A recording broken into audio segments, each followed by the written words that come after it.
Buenos días, saludos a todos los congresistas del tercer Congreso de Avances y Técnica en Cirugía Menor 2024. Os damos la bienvenida a la última ponencia del día de hoy. El doctor Bruno Villalobos Coz, distinguido cirujano de tucirugiamenor.cl, especializado en cirugía del lóbulo auricular, compartirá su experiencia en este ámbito. Su ponencia titulada Cirugía del lóbulo auricular, tips para un resultado óptimo. Abordará estrategias, prácticas y soluciones desde su perspectiva en la cirugía menor.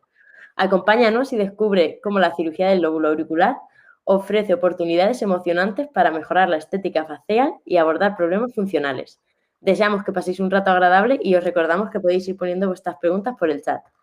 Así que cuando quieras, Bruno, todo tuyo.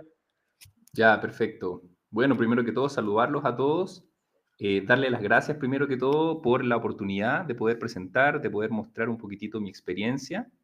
Creo que va a ser una presentación enriquecedora, vamos a hablar de varias cosas que no creo que les hayan hablado antes, así que espero lo disfruten, está hecha con mucho cariño y desde un punto de vista académico también tiene harto contenido académico, cosas que probablemente algunas ya las han leído, pero van a ver que en la medida que vaya avanzando la presentación, van a ir aprendiendo cada minuto más. Vamos a compartir pantalla entonces.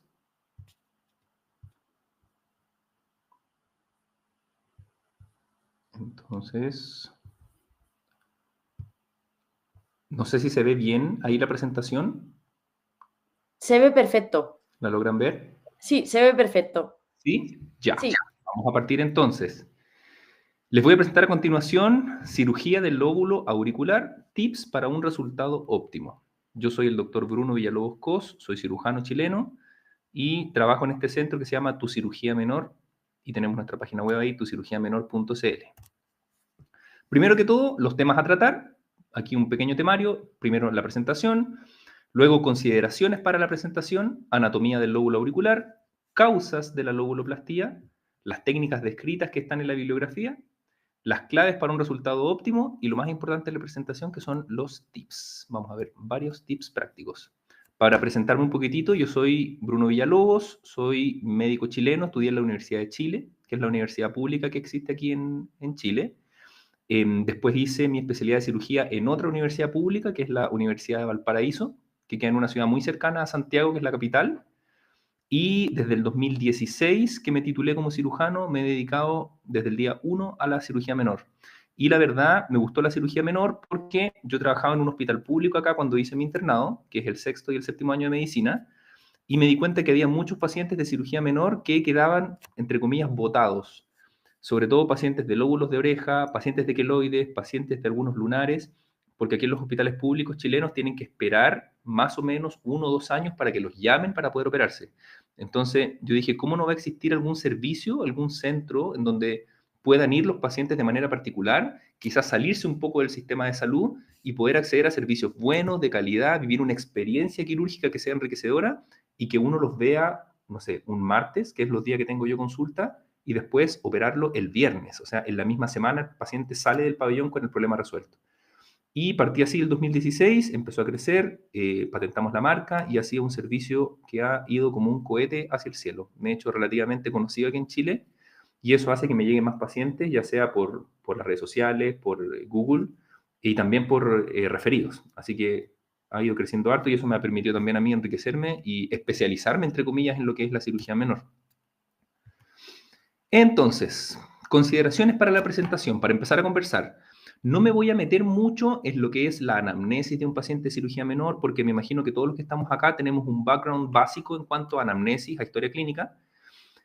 También mencionarles que en relación al tema que yo voy a hablar, que es la lobuloplastía, existe muy poca información publicada. Así, muy rápido, un pantallazo ahí de PubMed, si uno pone lobuloplasty, aparecen 8 publicaciones desde el año 89 en adelante.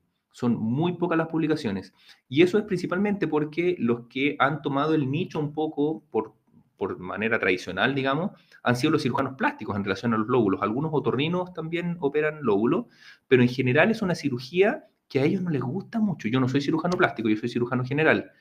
Entonces, los cirujanos plásticos están más dedicados a la estética dura, a hacer lifting, a los que se dedican a cara, por ejemplo, en hacer lifting, en hacer otoplastías, que tiene más que ver con el manejo del cartílago. Y muchas veces la lóbuloplastía no la realizan, de hecho suelen como derivarla a otros profesionales y no les gusta operarlo. Primero porque es una cirugía que es como un poco demandante técnicamente, en teoría, porque vamos a ver que la verdad no es así para tener resultados buenos. Y además que genera poco ingreso. Aquí en Chile los cirujanos plásticos ganan dinero, digamos, con la cirugía estética. Y una lobuloplastía, como es una cirugía corta, ambulatoria, tiene mucho menos ingreso económico que lo que le da, por ejemplo, hacer un lifting. Por lo tanto, aquí por lo menos en Chile no hay mucho interés de los cirujanos plásticos a la lobuloplastía. Y además eso genera obviamente poca investigación. Entonces, no sé si es algo que es solo en Chile, solo en Latinoamérica, en el mundo completo habría que ahondar un poco más en eso. También dejar en claro que no es una presentación académica, por lo tanto no voy a presentar paper tras paper, ni voy a poner tampoco las bibliografías abajo de cada diapositiva, porque la idea es que aprendan un poco de mi experiencia, que yo les pueda mostrar un poquitito lo que he aprendido en estos 8 años, y de ahí saquen aprendizaje. Y lo último, dejar en claro que me voy a referir netamente a las lobuloplastías por patologías secundarias. Yo no me dedico en general a operar patologías congénitas de la oreja.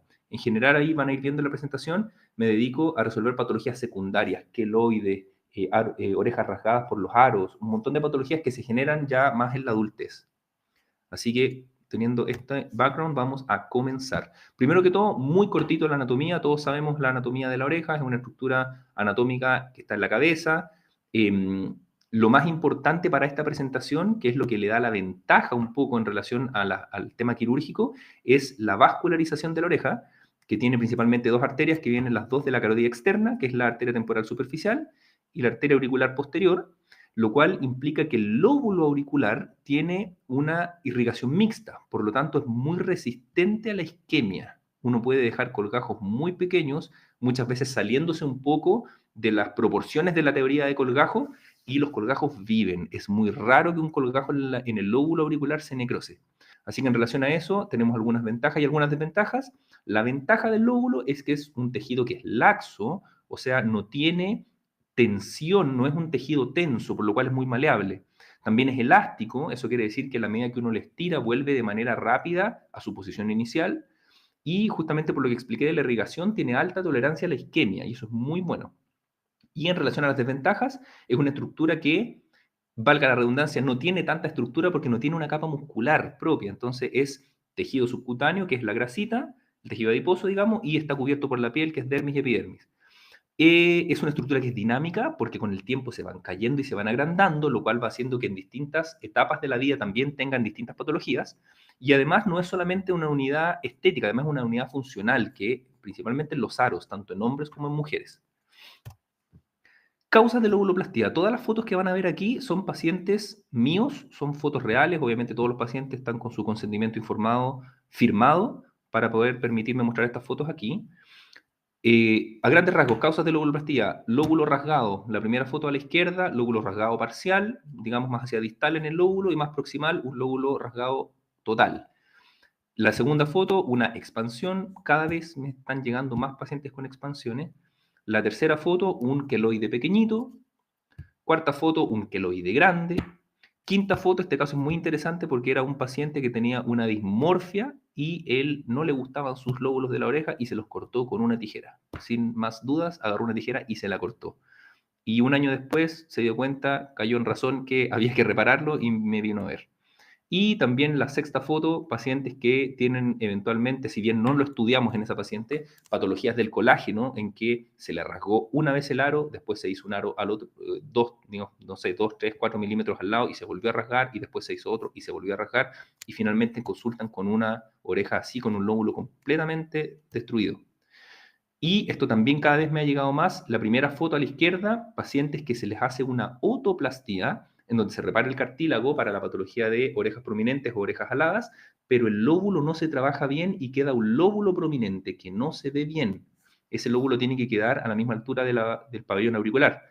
Y pacientes mayores sobre los 60 años que ya tienen lóbulos muy grandes, muy elongados por la edad principalmente. Incluso este paciente que era un paciente hombre que no usaba aros, pero él quería arreglar la anatomía de su lóbulo porque no le gustaba cómo le quedaba, decía que él no tenía los lóbulos así, por lo tanto llegó solicitando una lobuloplastía estética. En relación a las técnicas descritas, aquí hay algo clave, ni siquiera hay consenso en el nombre en relación, por ejemplo, a la patología del lóbulo rasgado. Si uno lo busca en la bibliografía, hay papers en inglés en donde hablan del split earlobe, del cleft earlobe, del torn earlobe, y uno es dividido, el otro es escindido, el otro es desgarrado, y no hay ningún consenso en cuanto a la palabra para decir el diagnóstico. Y por lo mismo también existen varias técnicas quirúrgicas, dependiendo si uno quiere reparar el lóbulo y dejarlo cerrado. Hay otras técnicas, como por ejemplo la segunda, que es el Pardue, que lo que busca es mantener el agujero del aro. 6 técnicas, la verdad hay muchas más, son como 10 técnicas las que logré encontrar, pero aquí puse las 6 principales, y eso es un reflejo clave de que si no hay consenso en el nombre y además hay muchas técnicas quirúrgicas, quiere decir que ninguna es buena.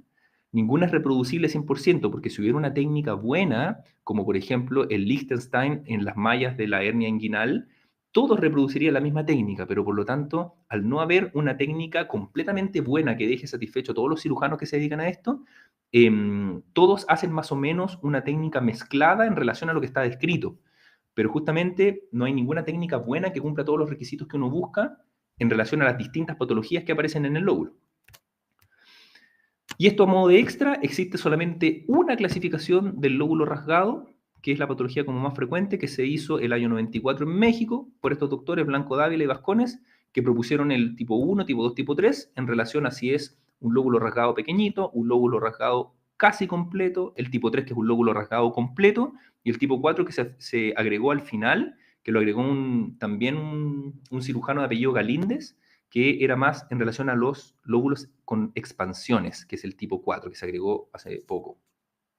Es la única clasificación que existe más o menos en la bibliografía, que incluso se ha utilizado como bibliografía en otros papers, pero no hay más que esto.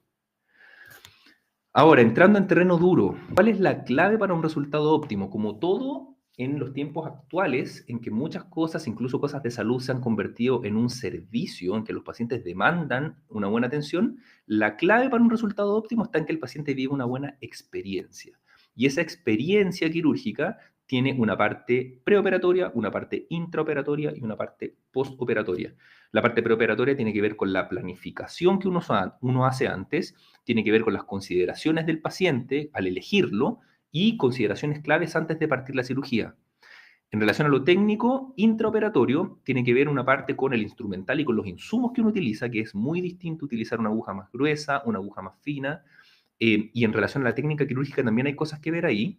Y los cuidados postoperatorios, principalmente las 2 primeras semanas, que son claves, y después de las 2 semanas, cómo seguimos. Entonces hay una etapa preoperatoria, una intraoperatoria y una postoperatoria, que si las 3 se cumplen en armonía, el paciente va a tener una muy buena experiencia.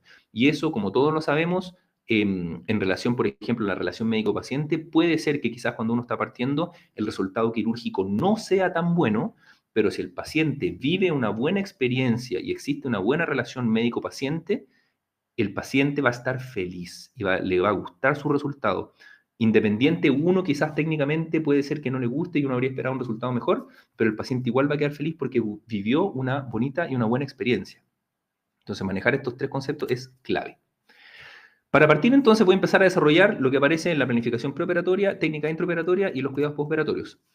Primero que todo, consideraciones del paciente. Hay 4 cosas de las que hay que fijarse, pero así mucho. Primero que todo, que el paciente no tenga antecedentes de queloides. Si el paciente quiere arreglarse el lóbulo de la oreja y tiene antecedentes de queloides, por ejemplo, tiene la vacuna, que por lo menos aquí en Chile se pone cuando uno recién nace, no sé la verdad cómo es en España, me imagino que es muy similar, y los pacientes con la TBC, con la vacuna de la tuberculosis, hacen un brote y en general generan cicatrices feas. Los pacientes que hacen queloides generan una cicatriz queloide desde chicos. Entonces, ir a mirar ese brazo que tiene la cicatriz de la BCG y fijarse que no haga queloides. ¿Por qué? Porque el lóbulo es una de las partes en donde hay más incidencia de queloides. Los lóbulos de la oreja, los hombros, el pecho y la espalda alta son las zonas que generan más queloides.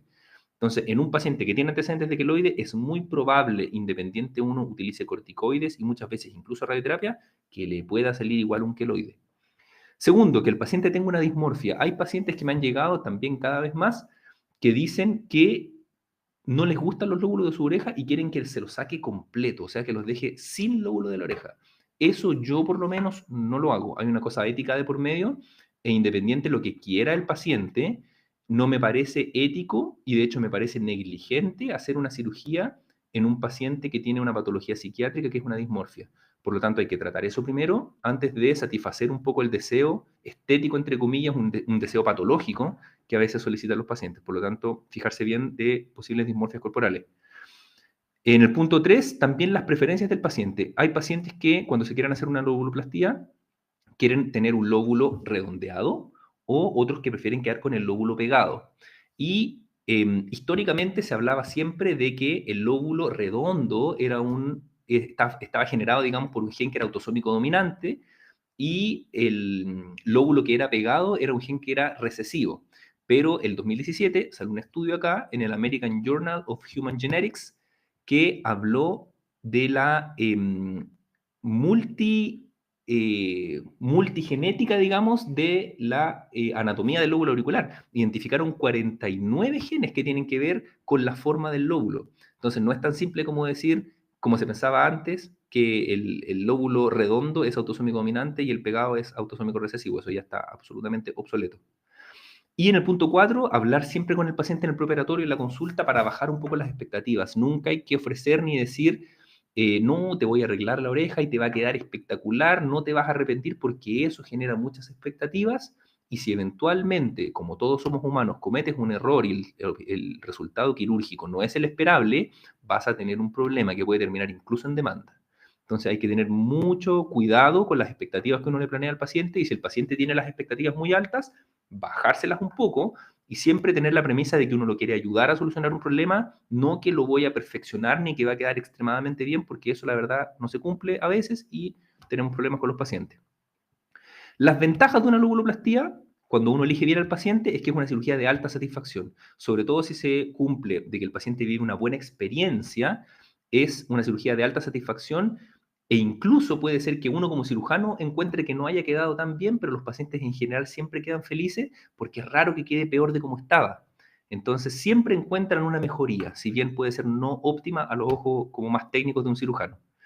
Y lo bueno también, una ventaja, es que, como lo mencioné anteriormente, en relación a la irrigación, el lóbulo es una unidad anatómica muy resistente, es muy difícil que se necrose, es muy difícil que se infecte, es súper resistente en cuanto al proceso quirúrgico y eso es muy bueno. Consideraciones antes de partir, ya metiéndonos en terreno duro. El paciente de cirugía menor, en general, un poco saliéndose del tema lobuloplastía, es un paciente especial, principalmente porque es un paciente que está despierto. Y eso cambia la dinámica del pabellón completamente, porque un paciente despierto que tiene la cara tapada con los paños quirúrgicos estériles y que escucha conversaciones entre el cirujano, la arsenalera, la enfermera, y que además hay música en el pabellón, entra en un estado, incluso antes de ponerle los paños quirúrgicos, está en un estado hiperalerta, que muchas veces se da cuenta uno cuando el paciente entra al pabellón y viene la monitorización básica, digamos, el manguito de presión, tomar la frecuencia cardíaca. El paciente en general de cirugía menor entra con un estado de hiperalerta, tiene una frecuencia cardíaca sobre 90. Es raro que un paciente entre con frecuencia cardíaca de 70. Entonces, eso es muy importante porque es un paciente que va a estar hiperreactivo a estímulos. Por lo tanto, hay que explicarle paso a paso lo que uno va haciendo antes de hacerlo. Uno no puede llegar y de una ponerle el pinchazo de lidocaína en el lóbulo porque el paciente se va a mover, va a llegar a saltar. Entonces es complejo, hay que ser muy, muy, muy mesurado y teniendo siempre en contexto que el paciente está en un estado de hiperalerta, que en la medida vaya avanzando el pabellón, el paciente se va calmando y se va relajando y muchas veces empieza a conversar. Hay pacientes que me pasan de repente que se quedan dormidos, pero al principio no es así. Hay que tener delicadeza en todo. Cuidado con los movimientos bruscos, con la caída del instrumental, con las conversaciones que uno tiene con el resto del equipo, porque el paciente escucha todo. Si se cae un instrumental, obviamente el paciente no puede escuchar que uno lo recoge, es algo lógico.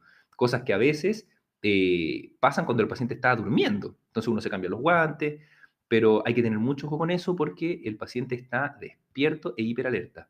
Y además, algo que sirve mucho es tener coherencia en relación a lo que uno conversó previamente con el paciente en la consulta y con lo que está viviendo el paciente en pabellón. Entonces, ¿te acuerdas que conversamos en la consulta que yo te iba a poner anestesia primero? Entonces, eso a la larga genera una coherencia en lo que está en la cabeza del paciente y también genera mejores resultados porque el paciente te encuentra consecuente en relación a lo que uno habló previamente con lo que está haciendo en el pabellón. Entonces, nunca olvidarse de ese concepto, que el paciente de cirugía menor está en un estado de hiperalerta. En relación a los tips de instrumental e insumos, aquí hay cosas muy personales. Hay algunas cosas que yo, la verdad, no encontraba en la evidencia científica, en papers, pero son cosas personales que a mí me han funcionado muy bien en estos 8 años. Primero que todo, yo nunca uso el electrobisturí.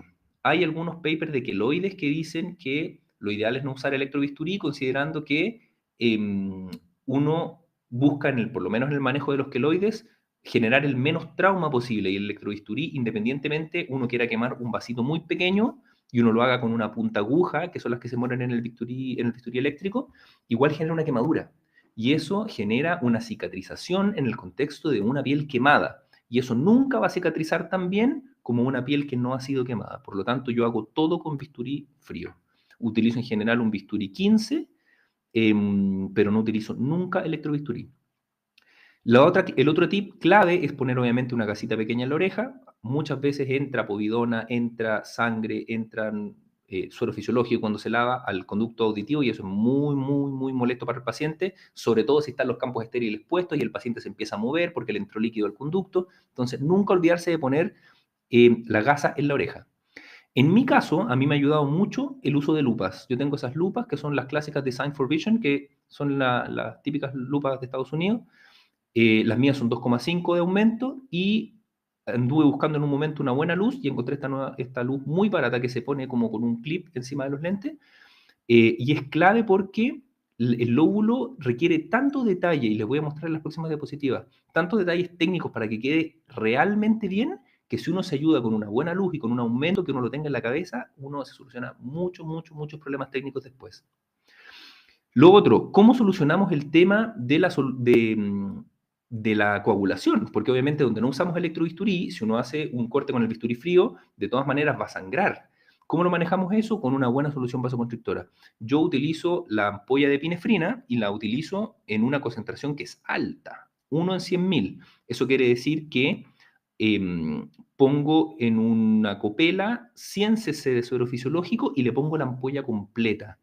Y utilizo una jeringa de 20 cc y de esa solución, de los 100 ml de suero fisiológico con la ampolla completa que trae 1 miligramo de adrenalina, saco 10 ml y los otros 10 ml de la jeringa de 20 lo lleno con 10 ml de lidocaína. Entonces armo a la larga una jeringa de 20 cc que tiene adrenalina como vasoconstrictor y también tiene la lidocaína diluida al 1%, que es el valor mínimo, digamos, para que la lidocaína haga efecto. Y con eso logramos una muy buena hemostasia. Cuando uno inyecta, digamos, obviamente al principio se demora un poquitito en hacer efecto, 2-3 minutos, pero luego uno puede hacer una incisión con el bisturí frío y no sangra absolutamente nada. La cirugía es casi sin sangrado. Y lo bueno, como lo mencioné, es que el lóbulo es muy resistente, por lo tanto nunca va a pasar, en el lóbulo al menos, que se genere isquemia por poner una solución vasoconstrictora de 1 en 100.000. Así que los que la quieran utilizar, utilícenla con toda confianza porque anda muy, muy, muy bien. Como quinto punto, la anestesia local, muy importante que sea con aguja fina. Yo en lo personal utilizo de 30 gauge, antes usábamos una de 25, que es la aguja naranja, pero el pinchazo le dolía mucho a los pacientes. Entonces empezamos a utilizar una de 30 gauge. Yo utilizo la que está en el centro, que es la de 13 milímetros, y eso me alcanza perfectamente para, con un solo pinchazo, que también es lo ideal, que lo pongo por el borde lateral del lóbulo, poder infiltrar el lóbulo completo y no tener que sacar y hacer múltiples pinchazos, digamos, con la aguja. En algún momento utilicé una de 4 milímetros y claro, la desventaja es que uno tiene que infiltrar, sacar la aguja, volver a pinchar y eso a la larga genera un poquitito más de dolor. Entonces, mientras menos trauma uno pueda realizar, mejor. La cicatrización va a ser mejor y la experiencia del paciente también va a ser mejor.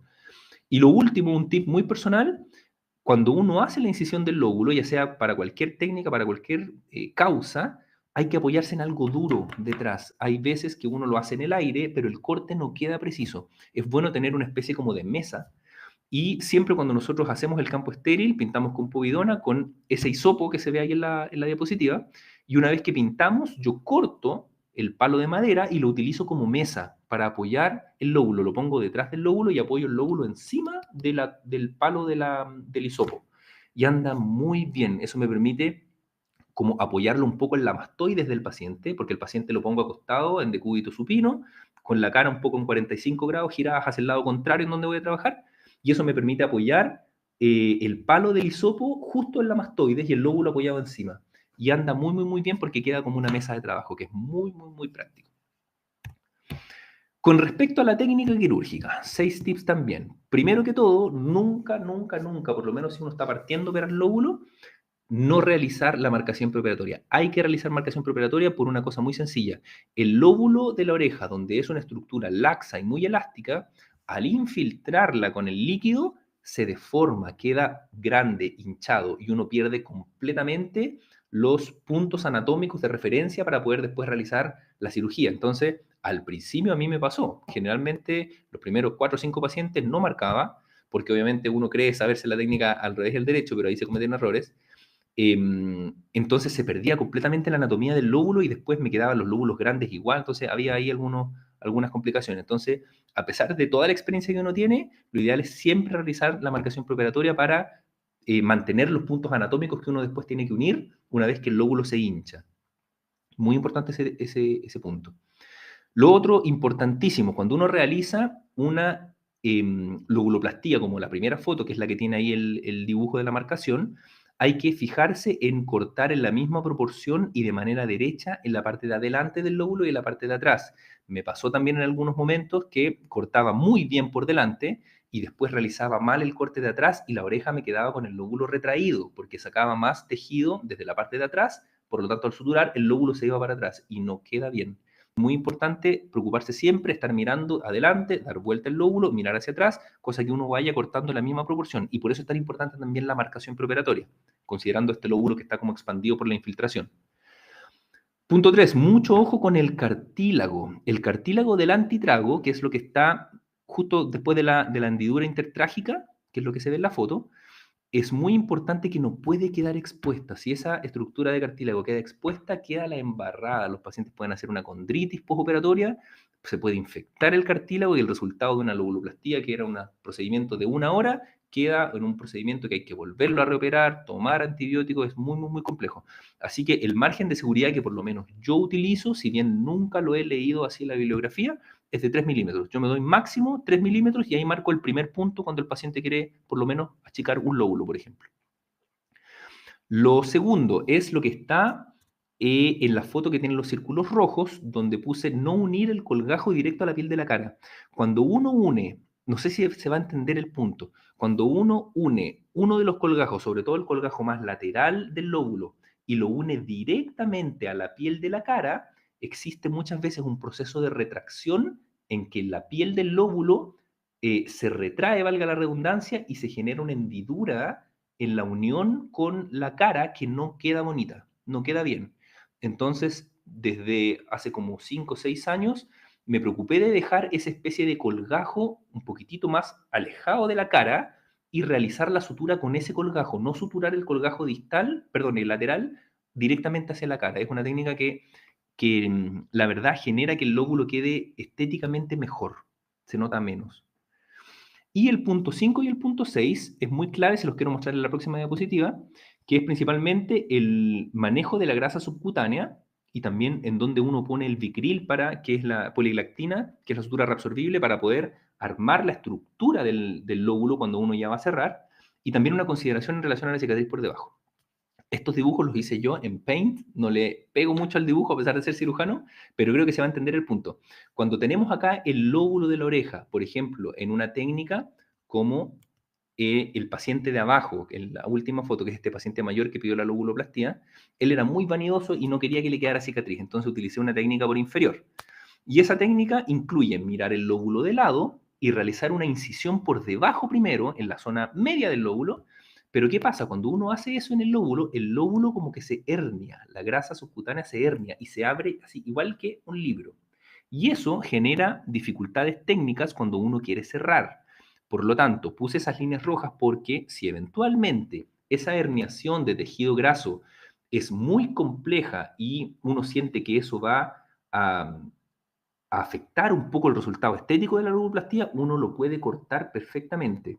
Si bien sabemos que la irrigación muchas veces va en planos un poco más profundos, los distintos plexos de irrigación del lóbulo de la oreja, no pasa absolutamente nada si uno deja prácticamente dermis y epidermis sola en el lóbulo. Va a perder un poco la estructura, pero eso a la larga uno lo tiene que ir manejando ahí con la experiencia, pero uno puede cortar tejido subcutáneo sin miedo, permitiendo que el lóbulo que queda abierto así, uno lo pueda cerrar para que finalmente quede redondo. Y es clave, como está ahí en el tercer dibujo, cerrar en 2 planos con sutura reabsorbible. Yo utilizo un Vicryl 5.0 o un Vicryl 6.0 a veces, dependiendo del lóbulo, y pongo un punto muy profundo central y muy central, valga la redundancia, porque si tomo un poco más de tejido del lado izquierdo y tomo más al lado derecho, queda la parte de adelante del lóbulo más grande y la parte de atrás más chica y también se puede retraer. Es muy importante que el punto de Vicryl vaya justo en el centro y tome la misma cantidad de tejido de un lado, la misma cantidad de tejido en el otro y obviamente siempre con el nudo hacia adentro. Por lo tanto, hay que pasar primero la aguja en el borde de al frente, dar vuelta a la sutura y después en el borde que está más hacia uno. Y eso permite que el nudo quede invertido y quede hacia adentro. Y luego que uno puso el punto central, poner un punto un poco más de afuera para el subcutáneo que está más, digamos, como más distal. Y eso permite que el lóbulo de quedar abierto así quede cerradito y quede completamente redondo. Después, los tips del postoperatorio. Las primeras 2 semanas. A mí en lo personal me gusta una curación sellada. No me gusta que los pacientes se abran la herida, no me gusta que se echen cremas. Aquí en Chile, no sé si habrá llegado a España, pero hay una crema que se llama Cicatricure, que está de moda, la muestran en la tele, la muestran en las redes sociales, la muestran en todas partes y los pacientes lo primero que me preguntan es ¿cuándo me puedo echar Cicatricure? Y es súper difícil enseñarles que las primeras 2 semanas no tiene que hacer nada. Y me preguntan, no, pero ¿y las curaciones cada cuánto? No hay que hacerse curaciones. Yo lo que hago es, dejo la sutura de Prolén, yo utilizo en general un Prolén 6.0 para cerrar por fuera, y lo dejo 2 semanas, a pesar de que todos sabemos que en cabeza y cuello muchas veces uno puede sacarla a la semana, entre el quinto y el séptimo día, uno dice en la cara, pero yo la verdad los mejores resultados los he tenido después de los 10 días. Me pasó en algunos momentos que dejaba los puntos y los sacaba entre el quinto y el séptimo día, como dice la bibliografía, y los lóbulos se me abrían. Y el paciente a la larga terminaba con una herida que cicatrizaba por segunda intención y quedaba feo. Así que empecé a dejarlos entre 10 y 14 días y el resultado es muy bueno. Entonces se dejan los puntos de Prolén, luego les pongo Cavilon, que es estos apósitos que son transparentes, como apósitos como químicos, que es como una laca, no sé si la conocen, y luego encima de eso, que actúa como cobertura y actúa como un pegamento, entre comillas, le pongo tela micropor finita, que puede ir una tela micropor muy sutil, como por ejemplo, cuando uno repara un agujero rasgado tipo 1 de la clasificación que vimos, no sé si se acuerdan, y puede ir después también, si ya es un poco más grande o es por una expansión, con una tela micropor que sea mucho más grande, mucho más abultada, pero la idea es que durante las 2 semanas el paciente no se toque la oreja, no se la puede aplastar, tiene que tener mucho cuidado al bañarse porque no se la puede mojar, y si eventualmente se la moja, yo les indico que se la sequen con secador, pero que por ningún motivo se la saquen, porque eso va adherido a los puntos y va adherido al cávilon. Entonces, me pasó en algunos momentos que los pacientes se sacaban la micropor para hacerse una curación y se rompían los puntos. Y eso afecta, pero absolutamente el resultado estético. Por lo tanto, si el paciente se le mojan las telas micropor, se las seca con secador y se pone más tela micropor encima. A mí, yo prefiero que me lleguen al control de las 2 semanas con así una pelota de tela micropor, pero que no se abran las que yo le dejé. En relación a eso, he tenido muy buenos resultados. De hecho, a los pacientes en el intraoperatorio, en el servicio que ofrezco yo les regalo la tela micropor. A todos los pacientes salen del pabellón con un rollito de tela micropor para que se puedan reforzar en caso de que se mojen.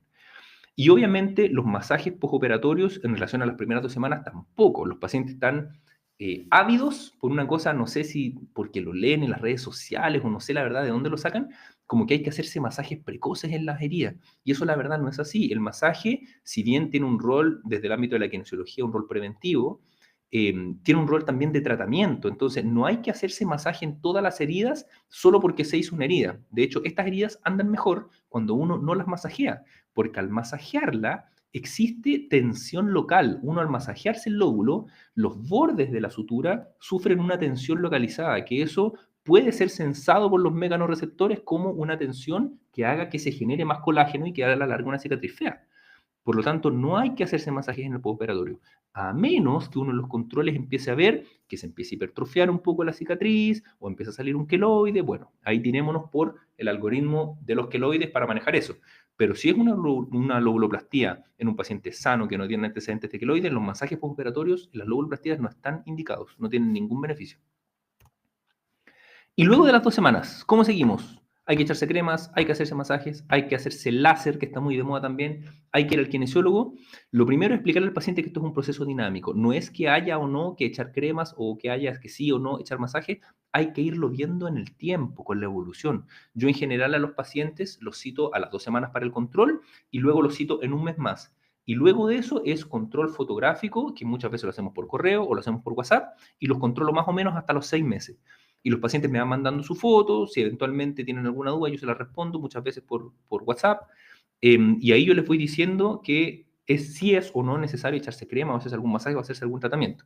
Pero es súper importante calmar la ansiedad de los pacientes, porque los pacientes siempre quieren hacerse algo. Es difícil explicarle a un paciente que lo único que tiene que hacer es no hacer nada y tener paciencia. Eso genera ansiedad en los pacientes. Entonces, muy importante explicarles eso. Y que el paciente se sienta acompañado. Súper importante para que este proceso de experiencia sea muy, muy, muy bueno.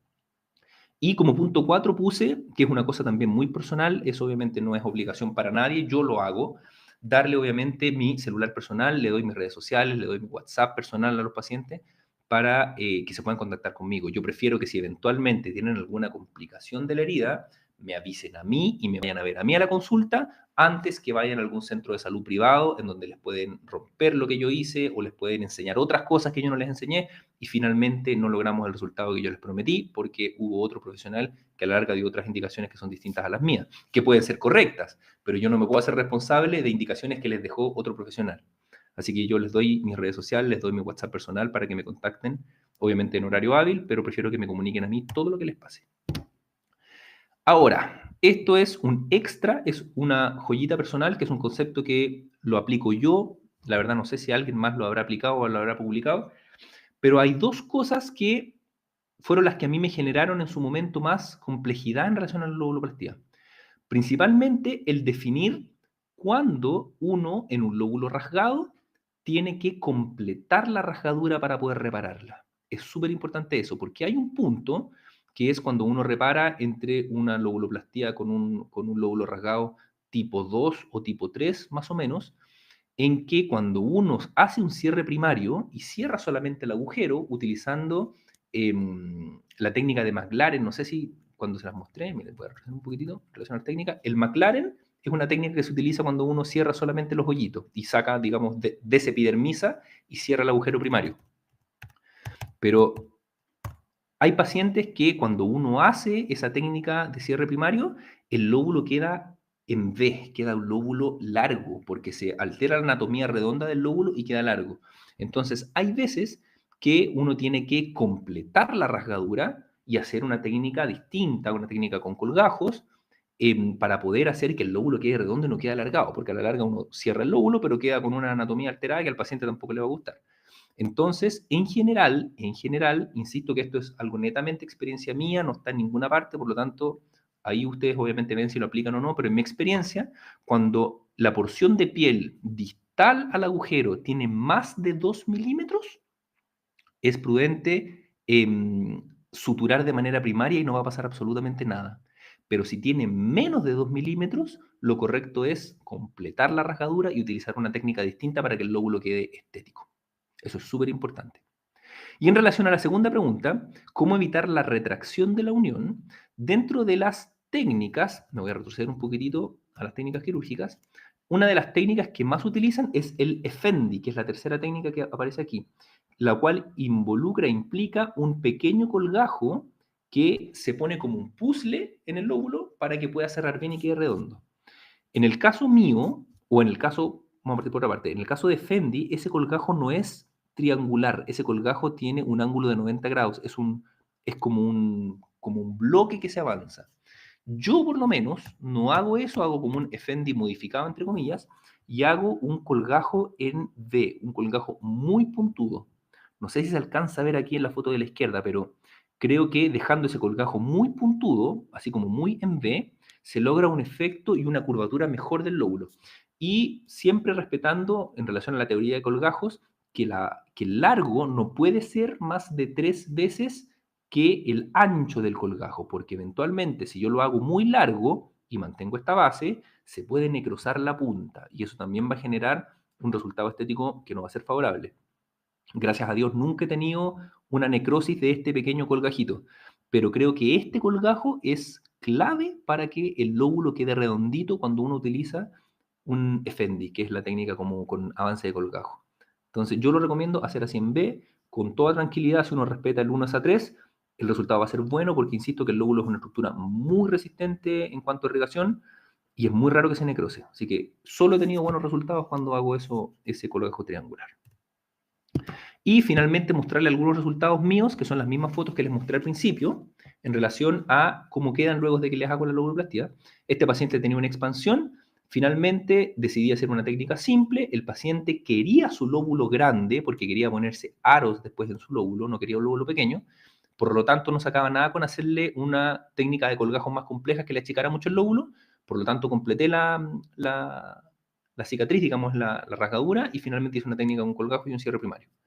Este paciente también hice algo así como un Effendi, pero fue un poco modificado. Marqué bien el punto que, como les decía, va a los 3 milímetros desde el cartílago de la parte superior y logramos un resultado muy, muy, muy, muy bueno.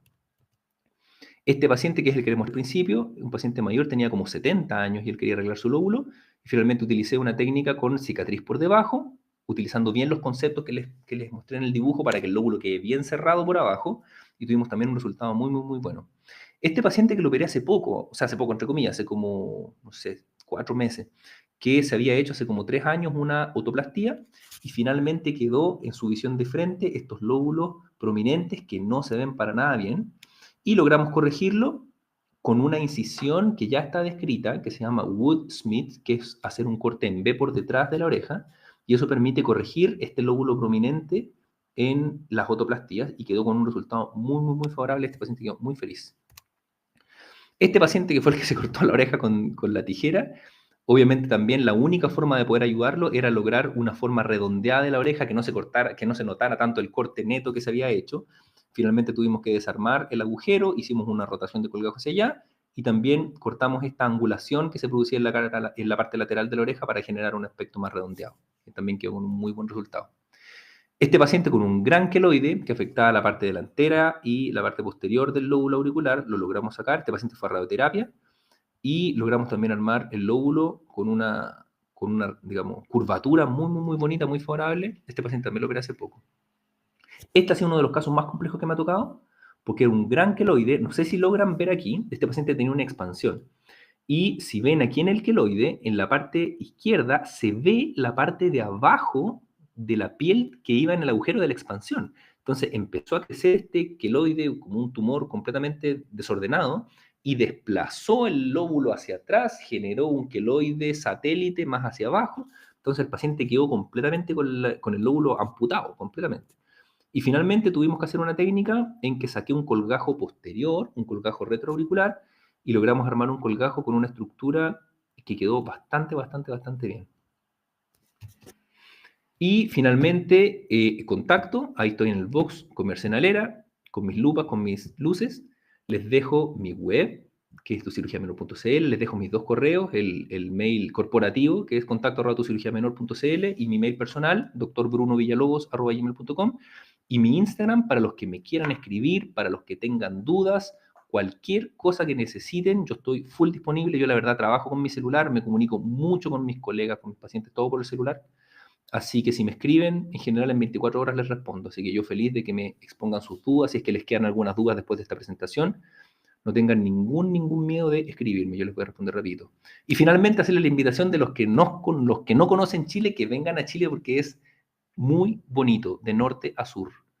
Tiene las Torres del Paine, que es la foto de la izquierda, que es maravilloso. No sé si algunos han tenido la oportunidad de poder ir.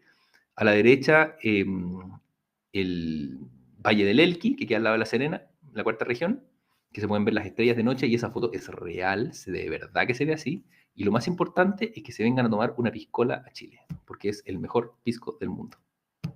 Eso, chiquillos. Espero hayan disfrutado la presentación. Quedo atento a preguntas. Hola, Bruno. ¿Qué tal? Bueno, decirte que la presentación súper bien. ¿Vale? Si quieres pasamos por las preguntas, que hay aquí una pregunta en el chat. Aprovecha para darte la enhorabuena y ver que tu trabajo también hay un gran abordaje personal del paciente y psicológico. ¿Cómo abordáis a nivel multidisciplinar todos estos ámbitos? Ah, eso es lo que escribieron ahí abajo. Sí. Veo que en su trabajo también hay un gran abordaje del paciente y psicológico. ¿Cómo abordáis a nivel multidisciplinar todos los ámbitos? La verdad, yo no trabajo con un psicólogo en que yo mande a los pacientes como a psicólogo. La verdad, el trabajo multidisciplinario es un trabajo, claro, como que involucra un poco de psicología, pero es por parte nuestro. Nosotros somos yo, la arsenalera, la enfermera, la pabellonera, y somos nosotros los que trabajamos con el paciente. Yo creo que la clave es que uno como médico genere una buena relación médico-paciente en el preoperatorio, en la consulta. Yo creo que eso es lo que hace toda la psicología del paciente. Eso al paciente le genera confianza, eso al paciente, después cuando uno va haciendo en el pabellón lo que le dijo al paciente que le iba a hacer, eso también genera coherencia, eso también genera consecuencia, el paciente te encuentra consecuente y eso a la larga en el postoperatorio se ve como mejores resultados, independiente el resultado estético haya quedado tan perfecto. Pero el trabajo psicológico se hace como desde el principio, desde que casi que uno saluda al paciente en la consulta, pero así como trabajo multidisciplinario con otros profesionales, la verdad no.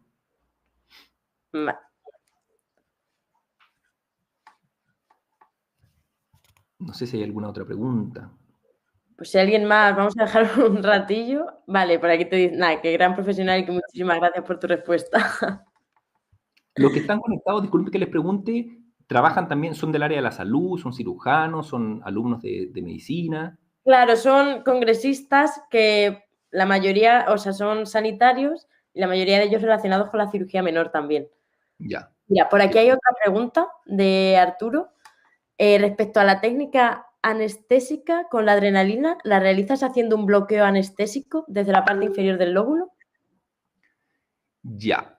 Creo que hay una cosa semántica ahí, porque los bloqueos tienen que ver con realizar una anestesia regional. En general, cuando uno hace, por ejemplo, un bloqueo inguinal, te invento para una hernia inguinal, uno va a buscar el nervio ilioinguinal y uno lo que hace es poner la anestesia alrededor del nervio. Eso es lo que se llama un bloqueo.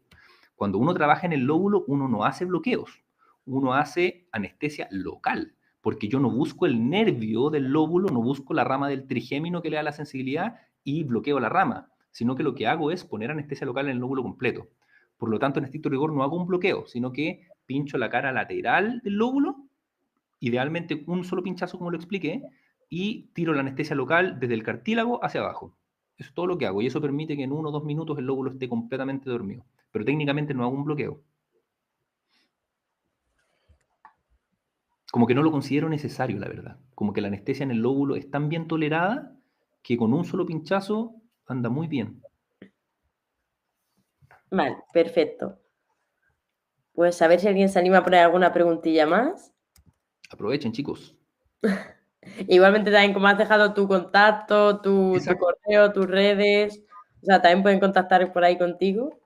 Exacto, cualquier cosa está me genial. escriben, ningún problema. Perfecto, vale. Pues si no hay ninguna pregunta, por mi parte decirte que ha sido un placer escucharte y aprender hoy contigo, que es una suerte contar con profesionales de tu categoría en el Congreso. Y desde la organización, también agradecerte tu participación en el tercer Congreso de Avances y Técnica en Cirugía Menor de este 2024. También apuntamos tu invitación para ver Chile. Sí, pues, por supuesto que sí. Y los contactos para que los congresistas o personas interesadas en conocer más sobre el tema puedan contactar contigo directamente. Darte nuevamente las gracias y a todos los congresistas también que nos han acompañado en la última ponencia de hoy. Súper. Te hago una consulta antes de finalizar. La presentación yo se las puedo entregar si quieren, se las puedo entregar en PDF. El tema es dónde se las paso, dónde la mando para que la puedan tener también. Pues luego contactamos si quieres contigo, aún así como también tenemos todo esto grabado y se va a subir a YouTube, ¿vale? También podemos pasar el enlace para que tú tengas el enlace del vídeo de YouTube directo y así lo tienes todo, ¿vale? Ya pues, te agradezco a ti también. Nada, muchísimas Chao, gracias. chiquillos. Cuídense, Hasta nos vemos. Que estén muy bien. Adiós.